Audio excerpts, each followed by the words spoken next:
Graças a Deus, amém? Eu não tenho a potência da voz do pastor, mas vamos tentar aí, né? Estael já conhece, né, Estael? Não, tá tranquilo por enquanto. É bom rever algumas pessoas, né? Obrigado, irmão. Algumas pessoas que a gente viveu um bom tempo, né? Juntos. Para quem não sabe, trabalhei um bom tempo com o pastor Douglas, com o Estael. Primeira experiência foi em Guapi, né?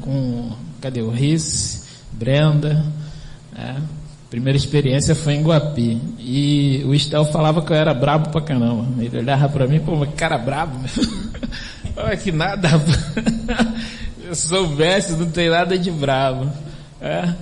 E foram experiências que marcaram a minha vida. Em Guapi, depois em Jardim América. Ambas congregações que nós aprendemos, E o meu amado pastor cismou que eu tinha que pregar, cara. Eu falei, rapaz, eu vou orar muito pela tua vida. Você precisa de muita oração. Não é pouco, não. Eu falei que ele estava orando pouco. Mas, assim, é um grande amigo, um grande companheiro. Enfim, não sou pregador. Não tenho essa desenvoltura de pregar, mas quando ele me ligou, ele falou, rapaz, preciso de uma missão para você. Aí quando ele fala assim, eu falo, essa missão é tua, não é minha não, E ele, não, é sua, eu tenho certeza. Falei, tá bom, então vamos lá, manda aí. Não, eu quero que você traga um estudo. Eu falei, rapaz, estuda.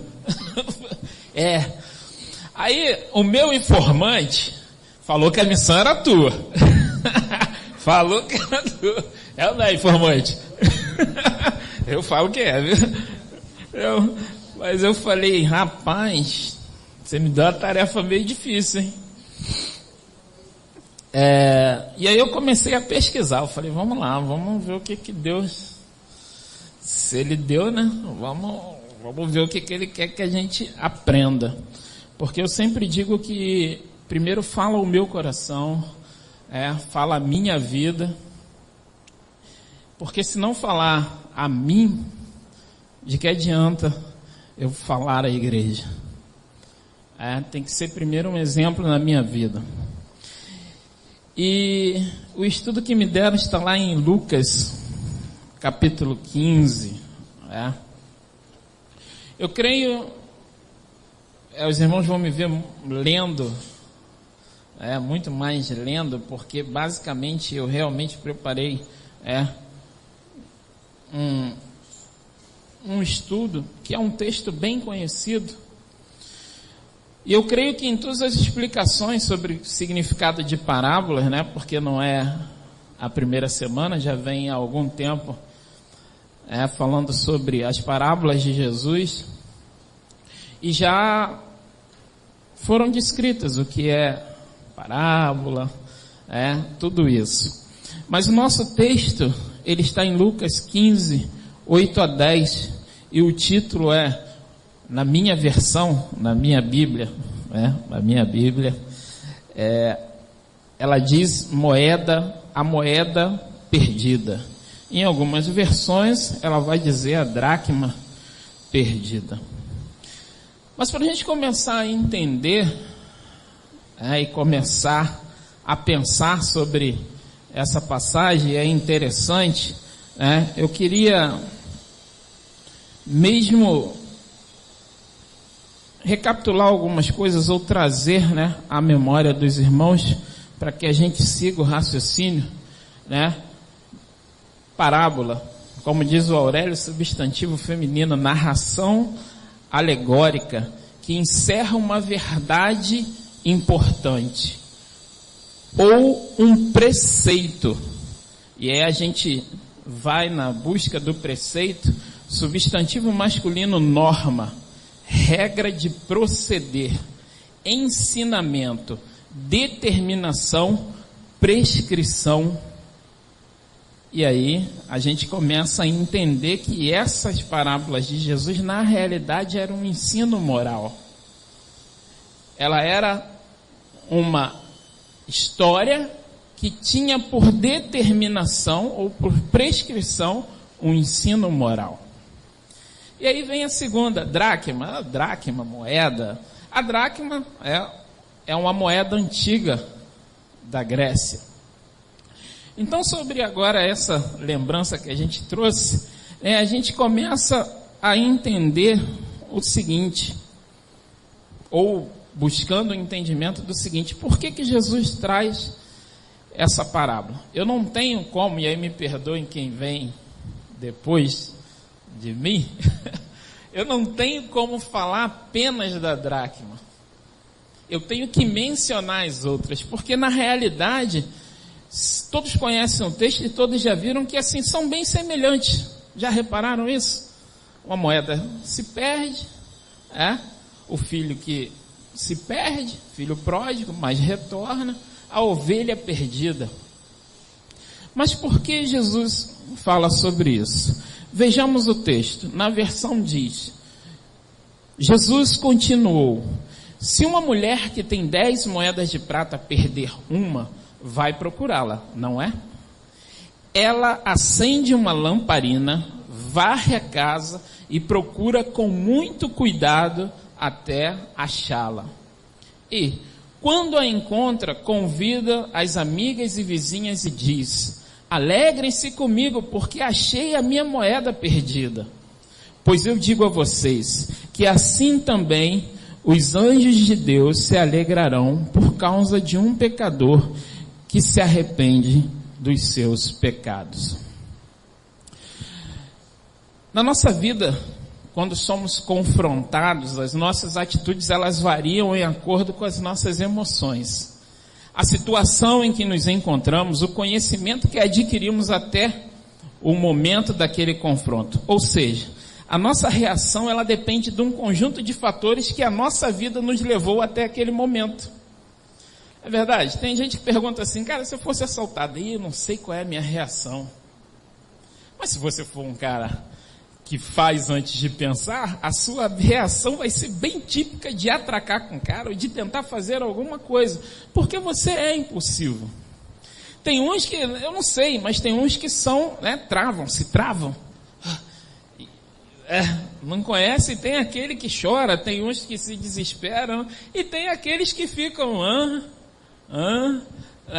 Então todas as nossas reações, elas necessitam de um fator.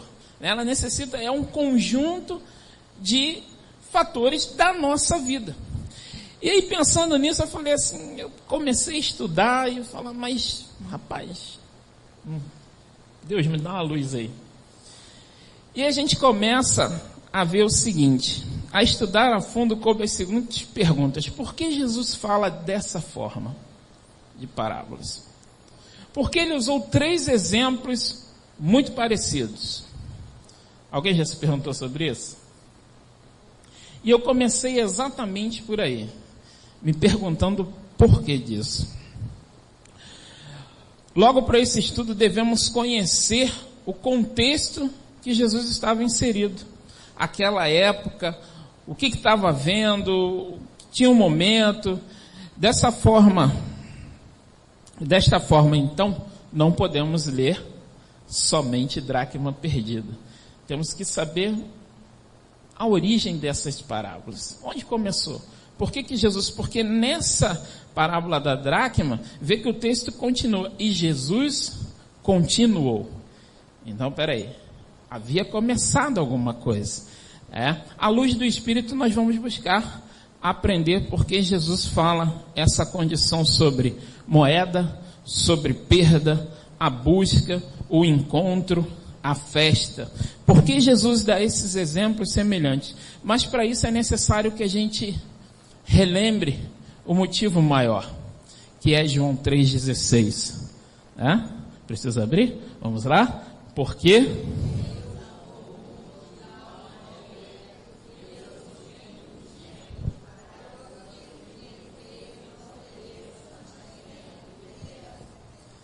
todo crente tem que saber, né? O crente que não sabe João 3,16 tem algum problema. Não é verdade? Por quê? Porque Deus amou o mundo de tal maneira.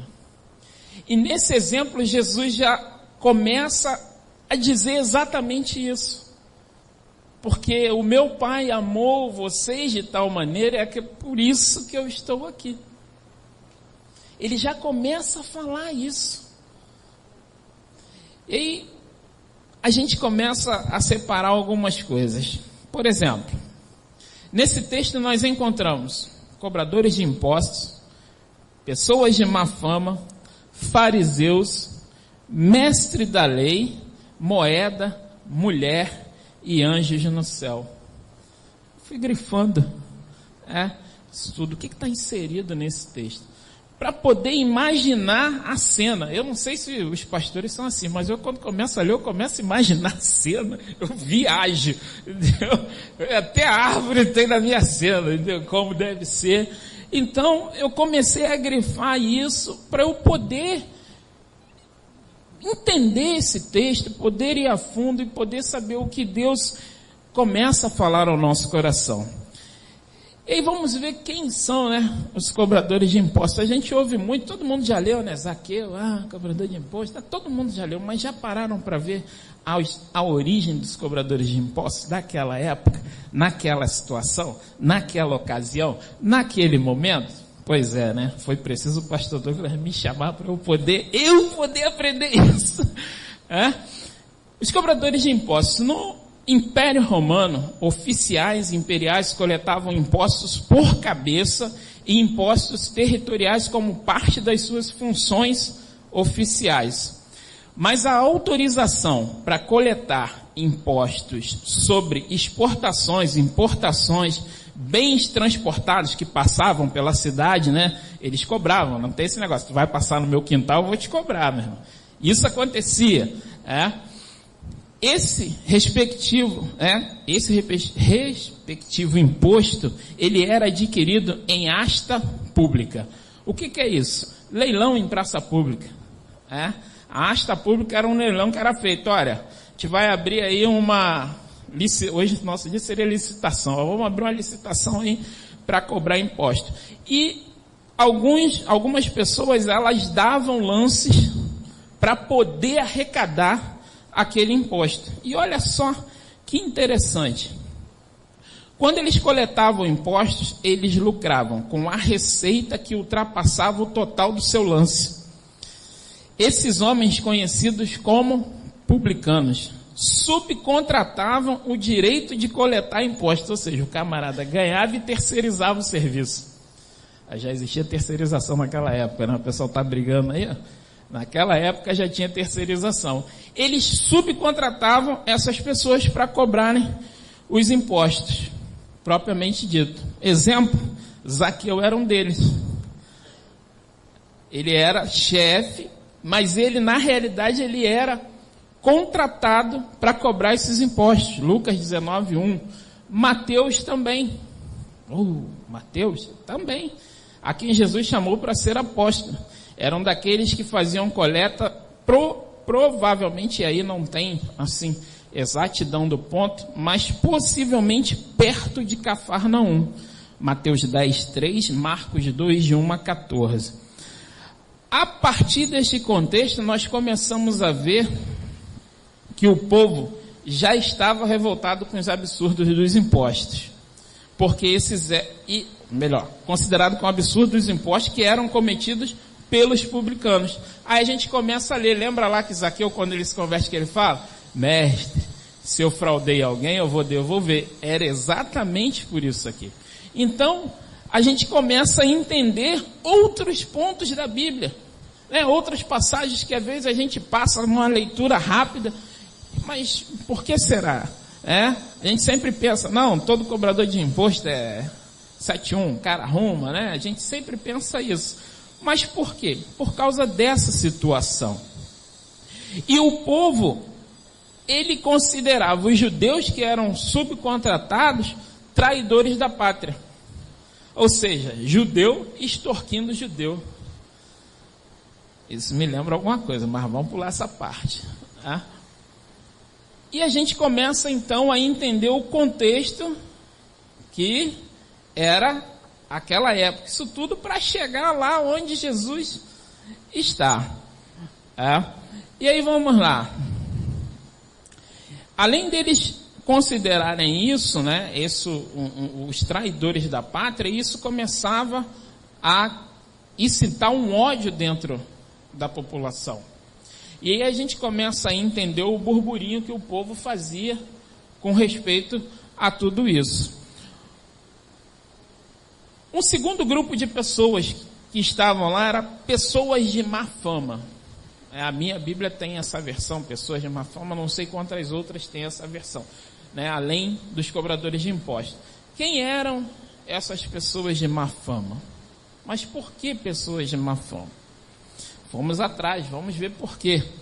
Essas pessoas eram as demais que estavam ali ao lado de Jesus, tinham chegado para poder ouvir, e pessoas de má fama porque elas tinham alguma doença e os seus comportamentos eram inadequados aos padrões daquela época.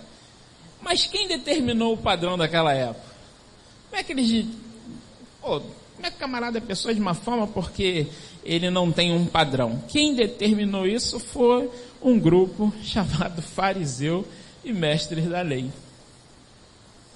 Eles qualificaram: se você não tem um padrão que nós determinamos, se você não segue a forma que nós ditamos, você é uma pessoa de má fé, uma pessoa de conduta errada. E aí vamos lá, lembrando, quem são os fariseus? Essa turma é bem interessante, porque a gente vê muito, fala, e até hoje tem um que fala, fariseu, mas essa turma é interessante. E prestem atenção por quê. Fariseu é nome dado a um grupo de judeus devotos ao Torá, surgido aproximadamente no século II a.C. A origem deste movimento tem como ponto de partida a classe trabalhadora. Estamos falando de política. Repararam isso? Então vamos lá.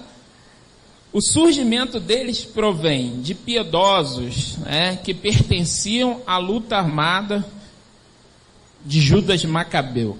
Eles provinham na época de Jesus das camadas sociais dos artesãos, ou seja, dos pequenos comerciantes ou chamada classe média. Tinham características de serem nacionalistas, odiarem os estrangeiros. Na época de Jesus eles eram mais moderados e aceitavam a política de convivência imposta pelos conquistadores romanos. Na Judéia eles faziam a política dos sacerdotes de Jerusalém e das classes ricas de Jerusalém. Conseguiram manipular o povo e exercer autoridade sobre ele. Aparentemente apresentava como um partido de massa popular. Aquele negócio que, meu irmão, o cara não tem conhecimento, é fácil de manipular. E o que eles faziam? Além de exercer esse poder, eles incitavam a obediência cega à lei. Conheciam e queriam que todos praticassem as mais de 600 leis minuciosas que existiam. Se voltavam mais para o outro mundo, não para a realidade. Desprezavam aqueles que não praticassem essas leis. A gente começa a ver outros pontos, vai dando aqueles relances de outras passagens bíblicas envolvendo essa turma. Ainda mais, defendiam a estrutura opressiva do templo de Jerusalém e do sacerdócio. Recomendavam o pagamento de dízimos e taxas. Começamos a entender por que toda a influência do povo, inclusive em textos anteriores, incitando o povo contra Jesus. A gente está falando aqui de um grupo, que eu vou dizer, fantasiado de bonzinho, tinham conhecimento da lei, mas usava a lei em vantagem própria. A gente começa a entender porque o cara fala, seu fariseu, começa a entender algumas coisas. Atrelada a essa, tem um outro grupo. Isso tudo naquela pequena passagem da ovelha perdida e da dracma perdida. Era esse grupo que estava ali. Tinham os mestres da lei. Quer dizer, além dos fariseus que conheciam, ainda tinham os mestres da lei. Mas quem é esse pessoal? Então vamos lá, vamos ver quem são esses mestres da lei. Nos evangelhos encontramos várias passagens que se referem aos doutores da lei. Jesus teve muitos problemas com os chamados guardiões da lei judaica, os doutores da lei. Pertenciam ao grupo de escribas e fariseus. A presença dos escribas e fariseus se acentua dentro da sociedade judaica a partir da organização das sinagogas. Isto tudo aconteceu na época pós-exílio. As sinagogas passaram a ser centros de estudos da Torá e da lei de Deus. Logo adiante, os escribas e fariseus passaram a fazer parte do Sinédrio de Jerusalém. Por isso que a gente vê algumas passagens, que as pessoas iam às sinagogas para ler, para estudar, exatamente por causa desse contexto. Porque elas se tornaram, vamos dizer aí, a biblioteca. Quero ler, é na sinagoga que eu vou. Quero aprender, é na sinagoga que eu vou. Quero estudar, é na sinagoga que eu vou. Porque, olha que interessante, os doutores da lei conseguiram grande influência na educação dos indivíduos. Quanto à lei judaica e no seu julgamento eram respeitados por todos. Monopolizavam a educação. Diziam que viviam da lei e para a lei. Assim encontramos os sacerdotes no serviço do templo, os escribas no serviço da sinagoga. Dos comentários que faziam na interpretação da lei, foi escrito o Talmud, ou Mishnah. Aí a galera do hebraico aí, vê como é que pronuncia esse negócio aí.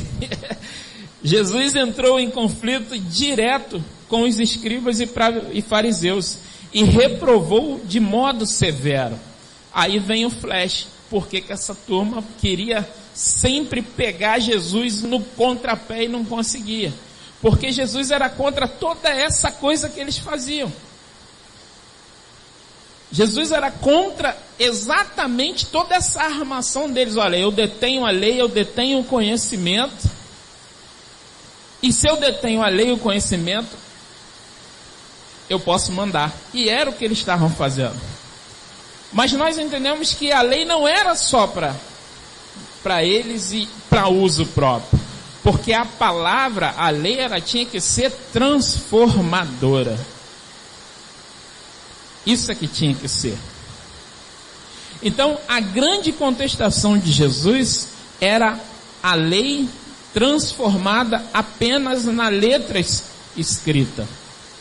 Uma letra que mata.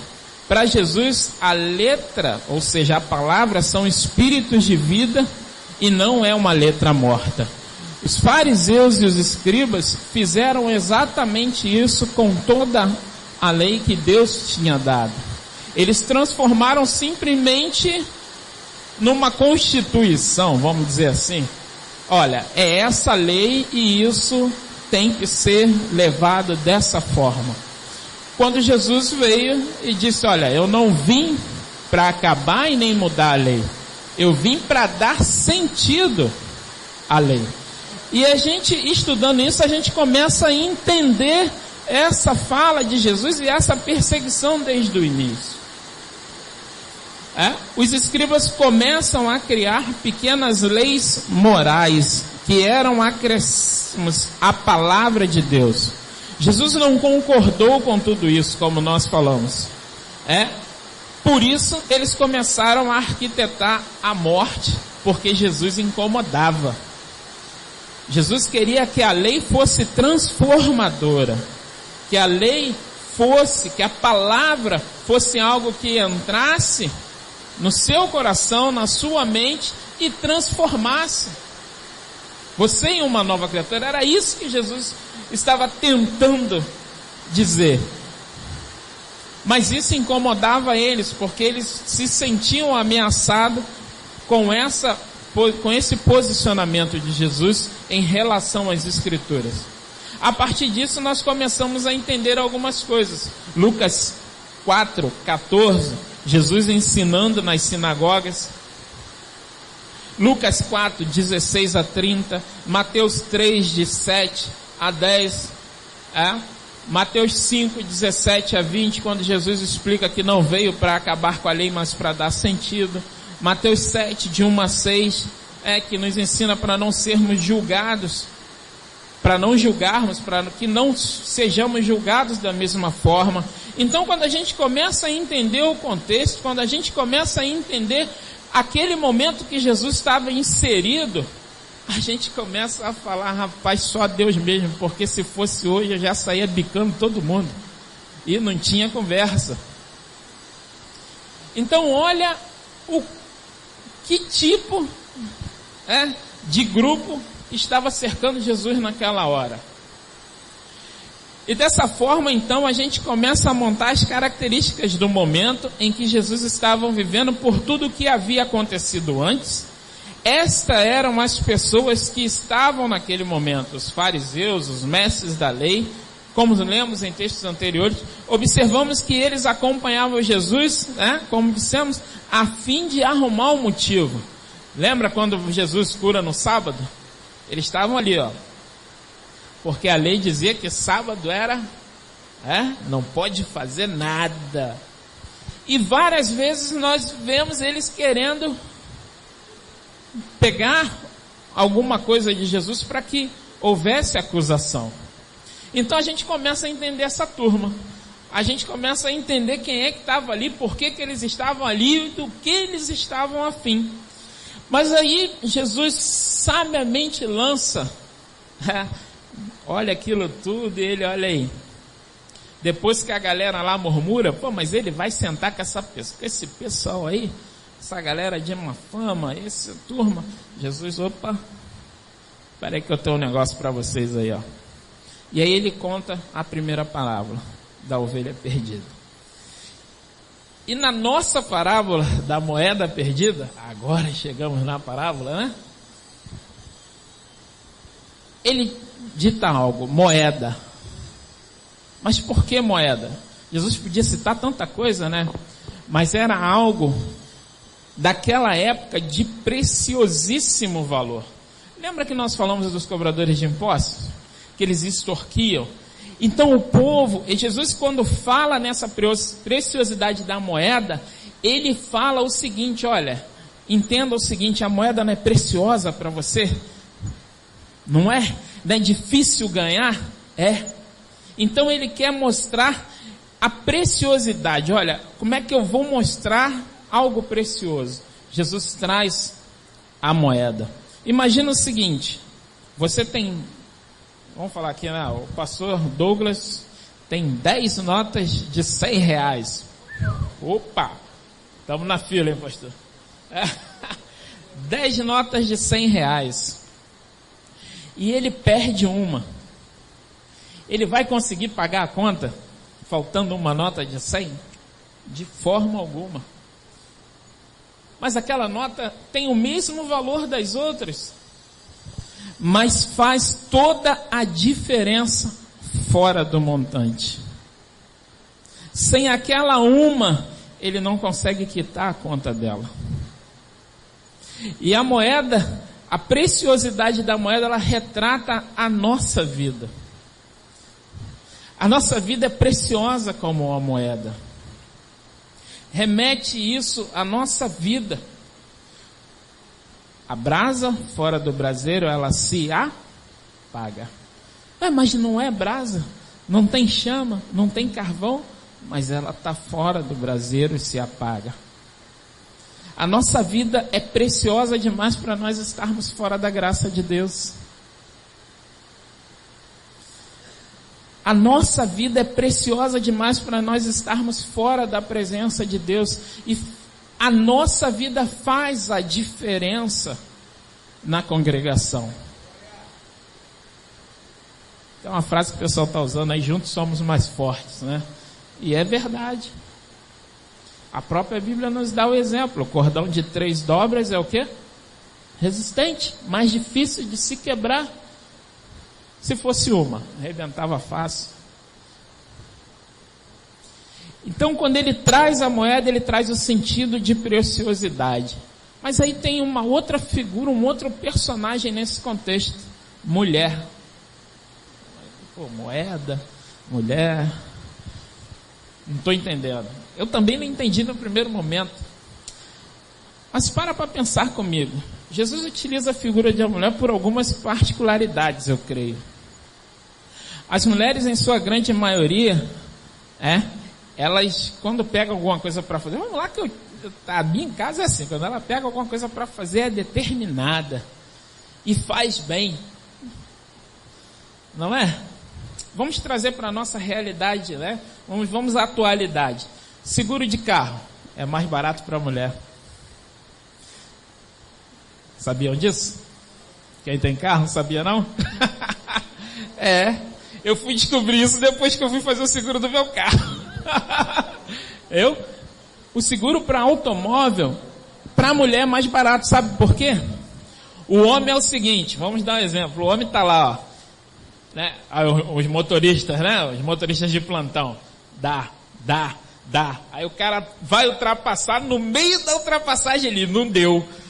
Ou ele acelera, ou ele freia e volta, isso é chamado de imprudência. A mulher ela é mais prudente. A minha, eu vejo a minha dirigindo, ela, como é que eu tô? O carro tá lá, ela já tá freando aqui. Isso é prudência. Antigamente era medo. Agora, mas é prudência. As mulheres são mais prudentes, são mais perfeccionistas. Tem esse negócio, detalhezinho, pô, caçar comigo, fora, acabou, compra outro, resolve o problema. Mas não é? E aí, poxa, mas eu não estou entendendo por quê. A mulher também é carinhosa, né? Meu filho perto da minha esposa, mãe, aí perto do pai, e aí pai? Aí já dá um tapa, vai lá e já quer agarrar. Mas por quê? A mãe reflete carinho. Estão conseguindo acompanhar? Amém? Tá, mas e aí, você falou, tá, e a mulher? Entenda o seguinte, note que quando ele fala que a mulher ela vai varrer cada canto, cada detalhe da casa, porque ela conhece bem a casa. E ela vai ser prudente e detalhista naquela procura. Se ela fosse alguém displicente, ela, não está aqui, cadê a moeda? Não está, foi, não levantava nada, mas ele diz que ela varre a casa, porque quando você varre, eu lá em casa, quando varre, eu acho cada coisa, eu achei que eu estava procurando isso aqui uns 2 meses, não é assim? Quando você varre, você acha, e a mulher, ela faz isso, nessa passagem Jesus usa, trazendo o que, olha, Deus é assim com a sua vida. Ele é carinhoso com você. Ele é prudente com a sua vida. Ele não te coloca em furada, pode ter certeza disso. E se você for, ele vai fazer de tudo para você não ir. Porque ele te ama. Quando ele vai ao seu encontro, ele vai com carinho, com detalhe, com precisão, com perfeccionismo ao seu encontro.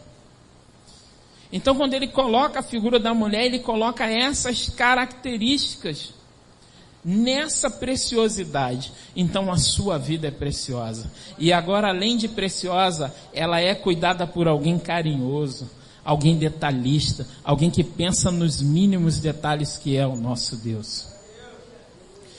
E aí, andando, a gente começa a entender essa parábola. A gente começa a entender por que Jesus fala dessa questão de perdido, de procurar, de achar, de depois de achar aquilo que você havia perdido, fazer uma festa. a gente começa a analisar algumas coisas. Nesse conjunto de informações desse estudo que a gente traz, a gente começa a concluir algo para o nosso crescimento espiritual. Deus não faz acepção de pessoa. Pode ser pessoa de má fé, de má índole, de má conduta, mas Ele ama do mesmo jeito. Ele não faz essa acepção, Ele não faz esse preconceito. Ele ama o pobre, o rico, o soberbo, o humilde, sem restrição. O valor é o mesmo, porque o valor é a vida. Não é o que você tem, não é o que você pode conseguir, mas é o que você é. Esse é o valor, é essa a condição. Você é a moeda, você é a preciosidade. E Deus, Ele te ama dessa forma. Ele não faz essa acepção. Um outro ponto é que Deus não liga para os comentários. Porque a galera lá, aquele grupinho, ele fez o comentário, pô, Jesus vai andar com essa turma aí. Deus não liga para esse comentário. E eu te convido também a não ligar para os comentários que você ouve. Independente do que diga, ande com Jesus. Nós somos bombardeados de todas as situações, provocações e atos que nos levam a querer abandonar. Comentários que ferem até a alma, marca a nossa vida. Palavras que nos desanimam. Talvez digam que você não tem mais jeito, mas isso é uma maldição na sua vida. Então quebre isso. Quando alguém disser para você que você não tem mais jeito, você repreenda. Porque jeito tem. Todos têm jeito. Se estávamos perdidos, não estamos mais, porque o nosso Deus, Ele nos achou. E ainda tem moedas para serem achadas ainda. Atualmente o mundo tem tentado impor alguns padrões invertidos. Lembra dos fariseus que criavam leis? Invertiam as coisas. A palavra, ao invés de dar vida, estava dando morte. E aí Jesus combate isso. Nós não somos diferentes. Nós temos a palavra, temos o acesso à palavra. E ela tem que ser transformadora na nossa vida. E nós temos que levar essa transformação a outros. O mundo tem tentado inverter esses valores, nos qualificando por medições e ideologias estranhas, dizendo que somos pessoas intolerantes. Podemos até usar o mesmo termo, né? Eles hoje nos chamariam de pessoas de má fama, porque não temos os padrões que eles colocam atualmente. Então, o que mudou? Apenas a época. Porque basicamente parece que nós estamos vivendo a mesma coisa, só com uma diferença. Dessa vez a gente vai para o céu. Jesus não vai contar mais a parábola. Ele vai nos levar. Mas a realidade é a mesma. Devemos ser diferentes. E para isso Deus nos chama, para sermos diferentes, para irmos na contramão. Na contramão do que o mundo diz que é correto. Um outro ponto, conhecendo isso tudo, entendendo o contexto, por que Jesus fala isso, por que nós nos aprofundamos, não importa ser conhecedor da palavra. Estar na igreja não significa viver a palavra. Escribas, fariseus tinham a lei nas suas mãos. E, no entanto, não viviam. Não conseguiam entender o que era aquilo. Os textos anteriores retratam muito bem isso. Os fariseus, escribas, tinham grande conhecimento da lei e até criavam outras leis baseadas nisso. Mas se desvirtuaram, se acharam superiores. Quando a palavra ensina que devemos considerar o nosso próximo superior a nós mesmos. Porém, quando isso começa, quando nós começamos a inverter esses valores, nos afastamos do propósito a que fomos chamados. A palavra não faz efeito na nossa vida. E se não faz efeito na nossa vida, não vai fazer efeito lá fora. Porque primeiro tem que fazer efeito na nossa vida. Mas como se faz efeito na nossa vida? É na busca. é no estudo, é querer entender. Eu não entendi, pergunta o pastor Douglas, pergunta o pastor Jorge, pergunta o pastor... Pergunta! Não tem nenhum pastor? Pergunta o diácono. Se não achar diácono, pergunta o Estael. Entendeu? Amém? E é assim, é nessa busca constante que nós temos que viver. É nessa busca de melhor sermos e não melhor termos. Termos vai ser uma consequência de sermos. Mas nós estamos nos desvirtuando. Meu irmão tem um carro. Pô, legal, quero comprar um melhor que o dele. Foi para isso que você foi chamado? Meu irmão tem uma casa. Ótimo, você tem que almejar ter uma casa. Não, mas eu quero ter uma melhor do que a dele só porque eu tenho que ter, para dizer que eu posso também. Isso são inversões de valores cristãos. A Bíblia diz que nós devemos nos alegrar com o nosso irmão. Outro dia a gente estava lembrando, né, Cal? Conta aí. Eu, desse tamanzão, que eu já era desse tamanzão, né? Pastor Douglas, daquele tamanzão ali mesmo. Minha esposa. Davi, Brenda, Bruna, Rafael e Alessandra, dentro da Fiat Uno. Glória!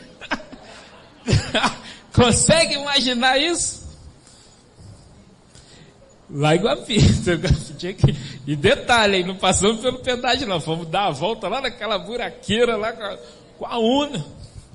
E a gente estava alegre, meu irmão, a gente tem a Uno para ir para Guapi. Amém. Glória. Eu não tinha carro, e como é que a gente vai? A gente vai no teu carro, meu. Alegrei-me, a gente tinha alegria. Essa é a essência. Hoje está meio difícil, hein? De ir na Uno, o corpite deu uma... o filho também cresceu, então... Mas é essa alegria de estar juntos, de se alegrar com o que o seu irmão pode, com o que o seu irmão tem, e trabalhar junto com ele. Essa é a essência da palavra. Juntos, realmente somos mais fortes. Mas juntos, baseados e firmados na palavra. Porque apenas ser juntos, não somos mais fortes, somos embolados. Mas somos fortes quando nós temos o conhecimento da palavra. Porque a força não é nossa, ela vem do Altíssimo. E como cristãos, devemos dar valor à vida e ao ser humano. Somos imagem e semelhança de Deus. Somos o auge da criação, formados à sua imagem e semelhança. Assim como a ovelha, a moeda, o filho perdido, somos preciosos, importantes no reino, amados por Deus. Lembra no início? João 3,16. Porque Deus amou o mundo de tal maneira, de grande intensidade, de tal forma, de imensurável, que deu o seu único filho, para que eu, para que você, para que aquele que está lá fora não tivéssemos que subir naquela cruz. Você já parou para pensar nisso? Temos os nossos gibis? Temos. Não somos perfeitos, porque se fôssemos perfeitos, aqui seria o céu. Porque lugar de perfeição é no céu. Mas nós estamos num processo, até chegarmos à estatura de varão perfeito. E vamos poder dizer, combatemos o bom combate, acabamos a carreira e guardamos a fé. Mas é isso, a palavra ela tem que estar firmada. Antigamente era no nosso coração, né? Eu costumo dizer também, mas principalmente na nossa mente, que ao invés de ficar pensando um monte de besteira, a gente deveria ter a palavra mais absorvida para ficar lembrando. E aquele versículo, eu lembrei que Deus amou o mundo, somos... Nosso dia a dia às vezes impede, mas não é impossível. Mas Deus ele faz exatamente como essa mulher.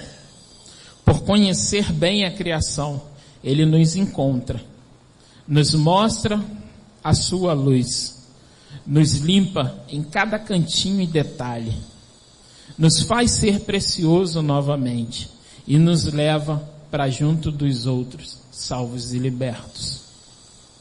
Deixa cada dia a palavra ser transformadora na sua vida.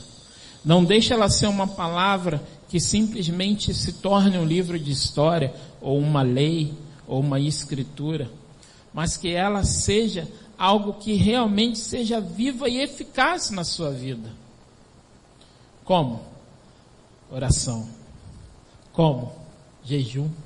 Foi falado no início do culto. Como? Vivendo a palavra. É praticar. A palavra é praticada.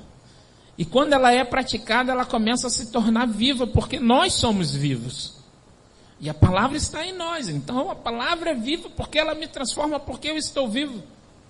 E o poder de Deus começa a trabalhar na nossa vida.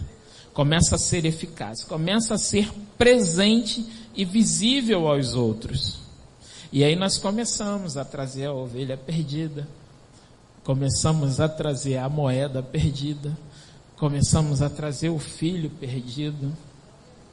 Começamos a trazer as vidas que desde o início Deus vem fazendo o processo para o homem retornar.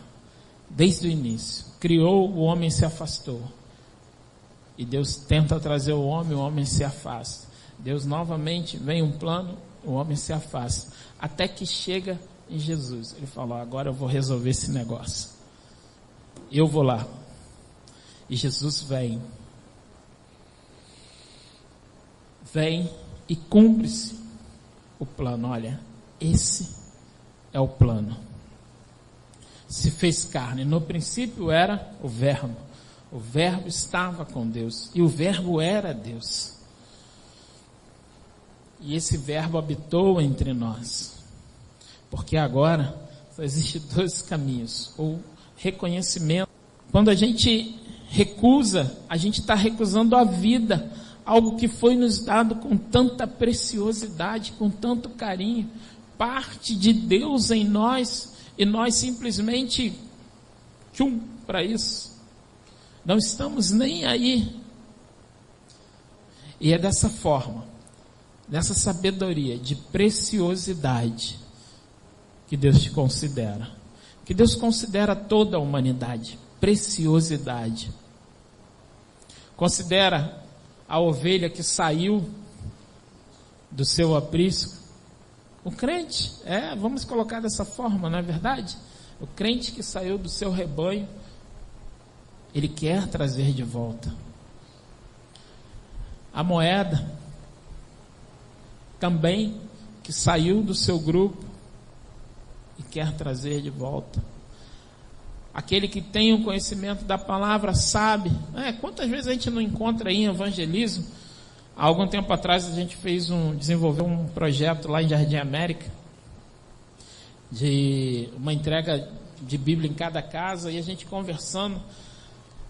Eu acho que eu e minha esposa a gente perdeu mais ou menos a gente ganhou uns 40 minutos conversando com um jovem. A necessidade de Cristo na vida dele era imensa, mas a palavra ele tinha conhecimento. E aí é um exemplo de palavra que para ele não fez efeito. Ele conhecia, ele sabia, mas não transformou a vida dele. Podia até chamar ele de escriba, né? Conhece a lei, sabe tudo, mas não foi transformado por essa palavra. E ser transformado pela palavra é um processo, é uma caminhada, é uma jornada. Não pense que vai ser num passe de mágica. Bum! Estou transformado. Porque o inimigo não vai brincar de ser inimigo. Ele não quer ir sozinho. Ele quer levar o máximo de pessoas com ele. E muito mais ele se alegra se ele pega quem não está firmado na palavra. Então é necessário. As tentações vão vir? Vão. As dificuldades vão vir? Vão. As dúvidas virão? Também. Os desânimos? Também. Ah, mas adianta ser crente? Vou te falar. Você acha que quando Jesus estava orando lá, que ele falou: Pai, se for possível, passa de mim. Vamos falar na linguagem de hoje. Deus, pelo teu amor, se for possível, tira esse negócio de mim. Eu estou querendo passar vazado. Mas aí vem o reconhecimento maior. Mas todavia, seja feita a sua vontade. Então, independente da situação, da circunstância, do que você tem, do que você é, do que você... Rapaz, a gente tem que passar. É a vontade de Deus? Pergunta para Ele. Para mim, não. Entra lá no teu quarto, fecha a tua porta e pergunta: Senhor, por que eu estou passando nisso? Ele vai te responder. Né, esposa? É difícil, mas não é impossível. Mas é necessário a gente estar na palavra. É necessário a gente ter essa firmeza. Mas essa firmeza, essa força vem da onde? De Deus. Essa força vem de Deus. Então ore. Reforçando a palavra do meu pastor. Ore, jejue. Pratique oração em jejum. Viva a palavra. Eu agora entrei num processo. Eu estou lendo qualquer livro 10 minutos. Livro eu estou lendo 10 minutos. Leitura de 10 minutos. Você já parou para pensar, se você ler todo dia 10 minutos, quantos livros você é capaz de ler no ano? Já parou para pensar nisso? E aí, quem me incentivou isso foi o meu professor da faculdade. Ele falou: rapaz, ele é evangélico. Ele falou: olha, eu não vou nem... Ele falou assim: às vezes o cara fala: não, eu estou lendo a Bíblia. Ele falou assim: não, a Bíblia já é leitura obrigatória. Isso aí você tem que ler. Eu achei aquilo fantástico. A Bíblia é uma leitura obrigatória. Mas eu não consigo. Começa com 10 minutos. Mas 10 minutos é muito. Então começa com 5. 5 é muito. Mas então começa com um versículo. O negócio é começar. Começa de alguma forma, porque a palavra ela vai te trazer transformação. É impossível você ler e não ser transformado. Então que Deus abençoe a sua vida. Que Deus toque no seu coração, para que você entenda a preciosidade que você é, e para que você entenda o quão preciosos são aquelas vidas que estão lá fora, que poderiam estar aqui, adorando, cantando, pulando, exaltando o nome do Senhor. É isso que Jesus quer dizer. Olha, todos são preciosos para mim. Não existe A, B, C, D. Isso é coisa de vocês. Para mim, as moedas são iguais. Para mim, as ovelhas que estão aqui e a que se perdeu têm o mesmo valor. O filho que voltou tem o mesmo valor, porque ele estava, conheceu, viveu, se perdeu, mas teve tempo de reconhecer o seu erro e voltar. Então é necessário que nós entendamos isso, que Deus está dando tempo para que aqueles que estão perdidos voltem ao encontro dele. Que Deus abençoe. Obrigado. E é um prazer rever algumas pessoas da minha infância, como Ezequiel, época de adolescente. Glória. Israel cantando, me amarro. Um cara que eu gosto de ver tocando é aquele lá, ó. Eu falei isso lá e eu falei: rapaz, eu gosto de ver tocando. Porque é empolgação. Olha, eu falei: rapaz, quando eu era novo era a mesma coisa. Largava até, aquela dali ficava com raiva. Largava o namoro, parecia